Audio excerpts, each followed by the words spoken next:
நமது நபி அவர்களின் குடும்பம் பகுதி 2. ஒரு தடவை நாட்டில் பஞ்சம் ஏற்பட்டது. அது சமயம் ஹாசிம் அவர்கள் நிறைய தானியங்களை வாங்கி தருமம் செய்தார்கள். ஹாசிம் அவர்களுக்கு நிறைய ஆண் மக்கள் இருந்தனர்.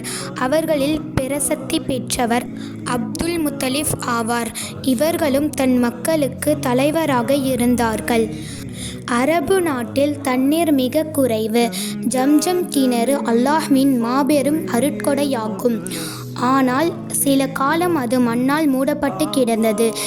எந்த இடத்தில் ஜம்ஜம் கிணறு இருக்கிறது என்பது யாருக்கும் தெரியாது. அப்துல் முத்தலிப் அவர்கள் அந்த கிணற்றை முயற்சி செய்து கண்டுபிடித்தனர். பெரும் முயற்சி செய்து அதை சுத்தம் செய்தனர். பிறகு மக்காவாசிகளுக்கு தண்ணீர் கஷ்டம் தீர்ந்தது. அதன் காரணமாக மக்காவாசிகள் அப்துல் முத்தலிப் அவர்களுக்கு மிக்க மரியாதை செய்தனர். அப்துல் முத்தலிப் அவர்களுக்கும் நிறைய ஆண் மக்கள் இருந்தனர். அவர்களில் இறுதியாக பிறந்தவர் அப்துல்லா.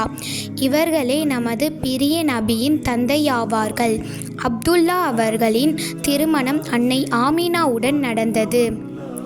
அப்துல்லா நபி அவர்கள் பிறப்பதற்கு சில தினங்களுக்கு முன்பே வஃபாத்தாகிவிட்டார்கள்.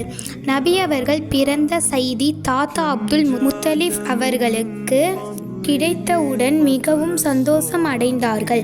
வீட்டிற்கு வந்து பேரரை தூக்கி கொண்டு கௌபத்துல்லாவிற்கு சென்று முஹம்மது என்னும் பெயர் வைத்து துஆ செய்தார்கள். 7ஆம் நாள் அக்கீகா செய்து அனைவருக்கும் விருந்து கொடுத்தனர்.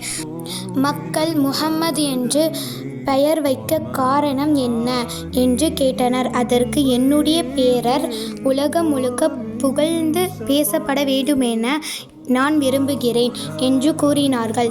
அல்லாஹ் அவர்களின் ஆசையை பூர்த்தி செய்தான்.